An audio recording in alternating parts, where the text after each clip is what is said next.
I know we're in the midst of football and basketball's getting going, and it's nice for hockey to start up. Let me just give a quick overview of where we are, and then we can start answering questions. Since school started the end of August, we have been in what they call a 2-hour, 8-hour time period. So for 2 hours a week, we've been able to skate, which, to give you an idea, today's practice will be 2 hours. So that's not a whole lot of time. And then 8 hours in total, you can do some form of training. So we've done a variety of things from lift to we've had some leadership development and team building, and we've even done some Bikram yoga. Any of you guys yogis in here? Fred? Oh, nice. And on Saturday, last Saturday, was our first official practice. And then we played on Sunday an exhibition game. So when we played that particular game, we had very little organization to our game. We essentially used it as an opportunity to evaluate what's considered a pretty new team with whatever our number is, 10 new guys that were out there, and new goaltending mix and that sort of thing. So we really used Sunday as an opportunity to evaluate our players and had really, like I said, no strategic or systematic type stuff in play. We had no power play, no real penalty killing time that we worked on, and so we're off and running now in our normal schedule. So we're going to have a green and white game this Sunday as a means, again, to create a game experience. We think those are important as part of the preparation to play. We then will open up a week from Friday night at Lake Superior. So new team, new energy, new enthusiasm, and certainly, I don't spend a lot of time anymore talking or looking back, but looking back on areas that we can get better, areas that we can take from a challenging season. I really thought it was a test of our character in many ways, and yet, while it was, I thought guys came through that fighting to get better and really focused on where we want to be. Our off season was a very productive one, in spite of considering we have so many new guys. In my time and from records kept on our physical testing here, our team is in the best physical condition of any team that's been here. So the standard has been maintained or established at a very high level, which is at least a positive foundational thing to work off of heading into now getting into the hockey type shape that we can get on the ice. But that was a real positive, and I think what it tells me and what's important to me is the kind of commitment that we're looking for, because to compete today at a high level, you've got to be committed all the time, not some of the time. And so in our program, and I'm sure at many, there's so much time we get to spend with the players, but it's what they do away from the time here. Everybody puts in their practice time every day, but how you take care of yourself away from the rink, what you do, what you put in your body, goes a long way towards your ability to perform at a high level. We're excited about the freshman group that we have here. While I'm excited and encouraged by the skill and the hockey intellect that I believe we have, at the same time, what keeps me up at night is knowing that we don't have tons of experience back there. I'm sure, while I haven't looked, I'm sure we'll be one of the younger teams in college hockey, not just by class, but certainly by age. So we'll have a couple, at least, true freshmen in the lineup. We have a couple older freshmen in the lineup, too, that I expect will get regular playing time. We'll have more numbers on defense, which I think was a real challenge for us last year, start of the year with some injuries, and then during the course of the year, it just presented a challenge for us because we played guys so many minutes, and we're hopeful that we don't have to do that again this year, and have prepared for that. And in goal, obviously, there's lots of opportunity as well, like there is in the other positions, for somebody to establish themselves. So we're going in knowing that we're replacing a Conference Player of the Year All-American caliber goalie in Hildy. Certainly Ed Minnie went home, which I was concerned about because I thought he's handled his first 2 years here in a very professional way. We've seen his growth both from a maturity standpoint, and I say that very positively, just like any college student would be growing up. And it's not easy not to play much, but to come out and practice and compete every day. And he's coming in from the national team program where he played the predominant number of games. So I thought he handled that situation real well. I thought he improved his skills during that time. And I was concerned. I sent him home with the message, don't think you're just coming here and we're just going to hand you the net. You've got to earn the net. And you should have every opportunity to do that. But your first test is having a productive off season. And he came back in really, really good condition. So it was a real positive sign of his commitment that we were excited about. Thought he played well in the exhibition game in the half a game that he played. Thought he's practiced well so far. And I also thought Johnny Letherman, who's brought here to compete to play, has done a good job adapting as well. So both of those guys are going to need playing experience. Our intention is at the beginning of the year to give both opportunities to play and see how that goes towards their development and somebody solidifying that position. And if we have two guys who can play and that forms a level of consistency, we'll certainly be open-minded to that as well. We do have a third goalie who's a freshman too, Spencer Wright. He won't be a guy I'll probably talk too much about, especially in the early times here. But he's a guy that has potential to play here down the road. He's a young player. He's got very good skills. He's got really good work habits. Comes from a family of Spartans. And so I'll oftentimes refer probably to the other two guys, at least for now. But he's a guy that we won't forget about, and it's going to be an important part of our team and his role for the years to come. On defense, we have a lot of youth. And, that, like I said, I like the depth in numbers. It concerns me that we're youthful, but I am encouraged by what I see. I like the compete level. I like our ability to be able to skate back there. I believe we'll have an improved ability to move the puck more efficiently, especially with our numbers. And, it's nice to see a guy. Jared Rosberg he'll be a redshirt freshman because he missed last year with a knee surgery, but he's looked really good in the early going, and we weren't sure how he'd recover. He's recovered great. He's looked real good, and he has a sense of maturity back there, but he gives us size. He gives us some physicality and toughness. I think he's got good skills and good hockey IQ to be able to play a game at both ends of the rink. So I think we have some dynamics or improved dynamics back there depth-wise that will help us not only defensively but offensively as well. And up front, we're going to need contributions from new people, and we're going to need guys who are returning guys to step up. When you look at like our team captain, Joe Cox, very consistent performer. We get what he has every night, and we get that on a very consistent basis, and we expect we'll get that all season long. Thomas Ebbing is kind of cut out of the same mold, maybe not as vocal as Joe, but same type of work habits and commitment. And then I think in the early going, we've been pleased with the off-season commitment and conditioning and the early season progress of guys like William Haig and Cody Milan and Brendan Sanford and Dylan Pavlik and JT Stengline. We've moved Chris Knutson from defense, where I really didn't think he'd get much opportunity to play, up to a forward spot. We'll see. He'll probably start as a fifth line forward and see if he can compete to earn some time up there.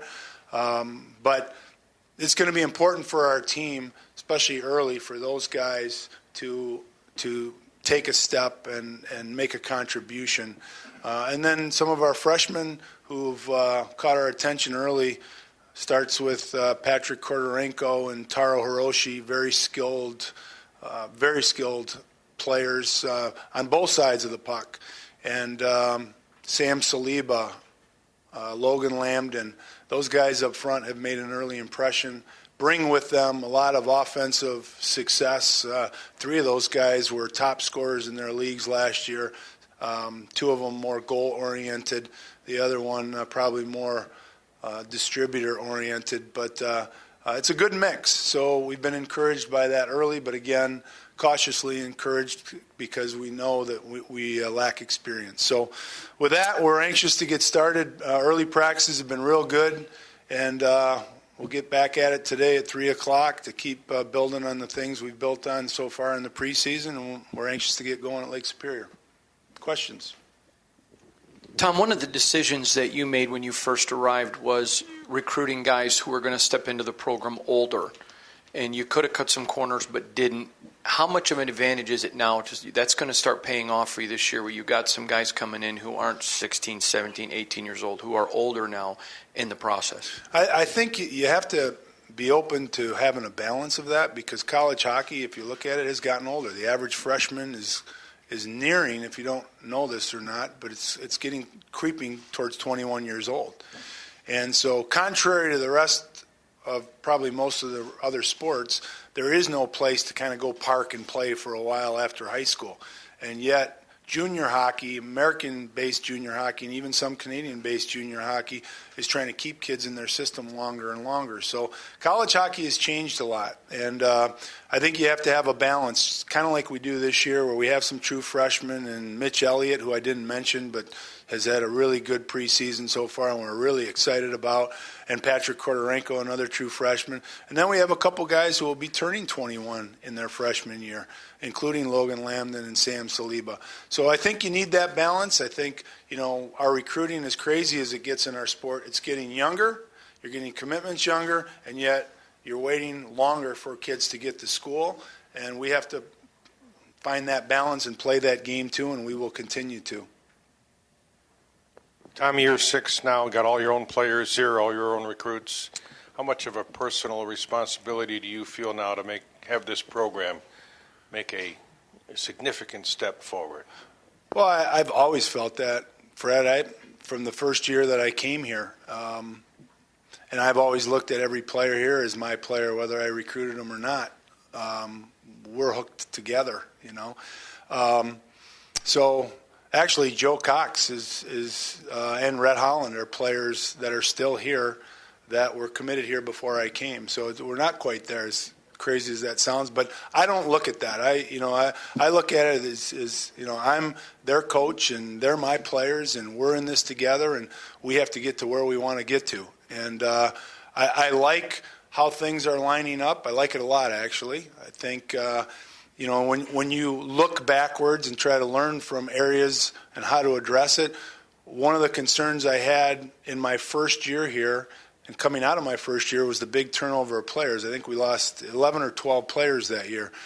And we put in very elaborate plans to try to change that. And here, after all that time, we've got 10 players again, in this class. And so there's some things you just can't control. Red shirts, injuries, early departures, things like that. And so, to me, there's always a sense of urgency, and yet I don't want to take shortcuts. So I'm very encouraged by the makeup, the look of our group. We're going to have to be patient as guys gain experience. And with the players that we have lined up coming ahead that are committed to us, I'm very, as much and even more optimistic than ever before. But, we want the culture to be a winning championship culture. And to do that, you have to prove it. And so all of us feel motivated, and we always have, to do that as soon as possible. Tom, just in terms of having an offense where things are easier, having a season where offense comes easier, how badly do you want to see that just for the buzz it creates here? But just for you guys, you've had a few kind of grinded out seasons where that's not the strength. We have, and we have very much so, actually. And I'd love to see the puck go in the net more. And we've recruited to it. We've talked about it. Again, you try to bring in players that have demonstrated that in the past, and then you hope, just because you demonstrated it in the past doesn't mean you're going to do it at the next level you go to. You've got to translate that from level to level. So in the group that we have this year, it's probably from an offensive productivity perspective, probably the best we've had, at least in my time here. And again, they've got to gain experience. But I think there's other components to it. I think the talent level or skill set is one. I think how we're able to play based on the total skill set and depth of our team is a portion of it systematically. Like, we want to play in your face on the attack. We want our defensemen to be able to be up with the rush, be up in the offensive zone, because we think it's necessary in today's game to do that, to create offense. And we haven't had all those dynamics together. So I'm optimistic that as we gain experience, those things are going to result in more dynamic offensive play. I just thought, if any had a chance to watch the exhibition game, again, we spent zero time on a power play. We didn't score on whatever we had, 6 or 7 opportunities. But boy, did we have great chances. We moved the puck around. Guys had no direction. I mean, it was go out and play. We put 5 guys together in 2 groups, and we were real happy with that. So that was a positive sign. And we've got to get our power play better. We've got to get more offense from our defense. And obviously we've got to do a better job creating quality scoring chances. In that particular game, we had 80 shot attempts, and we missed the net like 40 times, and that's not good enough. So we've got lots of improvement to make, but I think we have a lot to work with too. And I think it sells the game, as you mentioned. I think it gets people excited, it gets people entertained, it gets people enthused about the team. It's fun to play. It's way more fun to go score a goal than back check. You got to do both,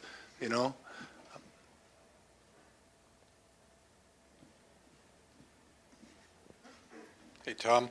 Hi, Fred. I think Canadian teams, for the most part, have improved their competitive level in the last 10, 12 years. So were you satisfied with the increased skill level that you saw from your team? And kind of adding on top of that, I know Osborne and Appleton played the point in the power play quite a bit last year. If you need more scoring, how much of a comfort factor is that they're available to come back and just kind of pick up where they left off? Well, I thought the exhibition game against Toronto was a very good opportunity to play. It was what I liked about their team was they're usually an older, more mature, physically strong team, and they showed that during the course of the game, which I thought was positive. I'm sure we'll play many teams throughout the season that play at a faster pace. That was their second game in 2 games. At the same time, it was their, I think, 6th game, and we were just on the ice for a day. So I thought it was a good quality exhibition game, and I thought we were able to see guys do some fundamentally good things from a talent perspective. So that was all positive. As it relates to power play, I think we have the potential in our group this year to add pieces that create more dynamics to a power play, so it's not so easy to defend, where we have a combination of one-time shooters, guys who can pass, guys could play on their offside, their strong side. We've got a couple defensemen who could work into the mix, and yet I'm not afraid to play 5 forwards if that's the best thing to do. So I think we have more pieces to potentially work with. Again, I'm going to keep saying this as guys gain experience, because I think a lot of those pieces are young. And then, there are other guys that we didn't give much opportunity to in the exhibition game because we wanted to see some of the new guys. But, kids like Haig and Stangline and Myland, hopefully they can take a step and make a difference and add to the depth, because that will be needed and necessary. And if they do, that could really help us accelerate the process some.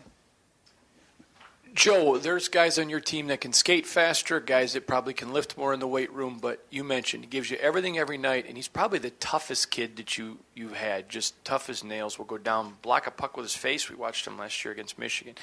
What does that mean when your captain is your leader in toughness? Maybe not the most talented guy, but the toughest, and his ability for guys to see that. Well, it gives him incredible influence on all the rest of the guys. And I really felt that one of the challenges we had last season, more so than any year that I've here, have been here is I didn't feel that we ever embraced an identity for whatever reason, and that's important for any team. And I think Joe sets a standard every day that's infectious for everybody around him, because he doesn't. If you go against him in practice, you better bring your A game, because he'll run over you. At whatever size he is, doesn't matter. He'll run over you. He'll bring you to a different level. So I don't believe in leadership through setting an example, because you got to set a good example. So, but he influences other people, whether it's verbally, how he goes about his business, and he does it in a way that's very infectious. And so we're very fortunate to have a guy like him and we had Mike Ferrantino was much the same way last year. We're going to miss that. Not having that around. But Joe steps right into that role, and I can't think of having a better captain than a guy like that. Hey, Tom, I was just reading about the Ron Mason tribute stickers. When you see that sticker on your players' helmets, what are some things that come to your mind as you enter this first season without Ron around this program? There's so much, because obviously he cast a big net over lots of players. I think of the players who took the time to come back from not just Michigan State, but from all the different schools he represented. The coaches that attended, and took time to come here, who are coaching at all different levels. The people from the community that came here, or the campus community. So, he really touched on so many people during such a long career. And it's going to be different. I'm not sure that, we'll really realize it until the time comes when he's not around here when we're playing, But it's a great reminder of the impact that he made on all of us, me and the rest of our staff, and so many people who played in this building or got a chance to watch him coach during that time. So I think it's an appropriate tribute that we'll have this season. We looked at different options, and we thought putting something on our helmets was appropriate for every game, and then certainly behind the nets is an opportunity in our rink. So we're excited to do it. To add a student assistant coach with 17 NHL years of experience and one who is so dominant in Mike York, how does that another advantage that you have heading into this year? That's a real fortunate opportunity for us. And, I don't know Yorkie particularly well. I watched him, and, as an alumnus, we would say hello at alumni gatherings. And the way we made the connection is when at our alumni golf outing this year, I found out he was enrolled to finish school. And it came together in 2 days. And so we're very fortunate to have somebody with his experience level, his passion for Michigan State, and his time just out of the game. He played last year. He was in his German league that he played in. He was, I think, a top 10 or 12 scorer in that league. So he's not that far removed from playing the game, and it gives a new set of eyes, a fresh set of eyes that is always welcome here. So we're very fortunate that he's here, and he'll make an impact. You talk about offensive. He's one of the most gifted offensive players to ever play here. And so that will give us a perspective that is valued, needed, and wanted. Coach, you have about is the mic even on? There it goes. I can hear you. There it goes. Coach, you have about 15 or so underclassmen on this team. How important is it going to be for your senior group to really carry the load and lead those guys over the course of this season? I think it's always important for the senior group to make an impact if you're going to have a successful season. And I think that will be one of the tests for this group. I think there are some of the players in the senior group that feel that they've been in lead roles. I think there's others amongst that group that feel that they would like to elevate their game to be in a bigger role. And I'm hopeful that they're able to do that, because if they do, it'll trickle down and provide us some depth that we need, and will also make a positive impact on the younger players. So I'm keeping my fingers crossed, very hopeful, and going to give tons of support and opportunity for those guys to do that. Graham? It sounds like, though, when you talk about senior guys, you're talking about depth and leadership, and you want to see the young guys on the eye. It sounds like you can feel the wave of talent through the classes that are starting to come in with these young guys. I mean, how much do they determine what this season becomes? The young guys? The young guys. I think they'll have a big impact because some of them are going to have pretty significant roles. Yet, I think it'd be very helpful for even them to get acclimated to this level if they're spoon-fed a little bit and not overtaxed early. And also, I think it's going to require incredible patience from us to deal with mistakes that will be made and give guys opportunity to gain experience. And so that's where, from an upper class perspective, if the guys can really step up, and I mentioned a couple names in Haig and in Stenglein, those guys were big offensive producers before they came to Michigan State, and they just haven't been able to make that transition quite yet. I know they desire to, and they're working towards it. If they can take that step, I think that takes a little pressure off and can divide it off amongst more players, which would be positive. Because I really believe one of the challenges we faced last year is we had injuries early, and I really believe we played some guys too much too early, and I think it wore them out. Appleton would have been one of them. I thought he kind of hit a wall early. I thought he regained himself towards the back end of the season, but I want to make sure we're learning from that. And in the case of our defense, the same thing happened, but we had no choice because of our numbers. But I think if those freshmen can play just a part, especially at the beginning of the season as they gain experience, I really think that will allow their game to elevate. I remember, and I'm not trying to compare any of them to Jack Eichel, but I remember we played BU here, and Eichel came as a freshman the next year, and I saw him at the start of the season, and this kid's a world-class player. I saw him the start of the season. We played against him. I think we lost 2-1 or whatever it was, 2-0 maybe. And he was a very good player in the game. But then I saw him in the second half of the year, and he was just a dominant force, helped lead their team to the national tournament, national championship game. I'm not suggesting any of our freshmen are of that caliber, but I think that the kind of gain he made over the course of time as he acclimated himself was a significant one. And I think most players can make significant gains if they're used right and the opportunity presents and their talent's good enough. So we're going to try to do that with our team, and I think the upperclassmen have a lot to do with our ability to do it. Football team likes to play with a chip on their shoulder. Does being picked last give your team a chip? I think that can just add to it. Probably, I wouldn't say that's a focal point for us, Fred, but I think we'll have plenty of chip on our shoulders because we haven't proven what we want to prove, and so there's plenty to play for. There's plenty to be hungry over. There's plenty to be pissed off about because we want to be a championship caliber team, and so some of it has to be self-generated. A lot of it's just internal expectations, and you get what you earn. We all recognize that. So when you look at something like that, do I put a lot of stock into it? No.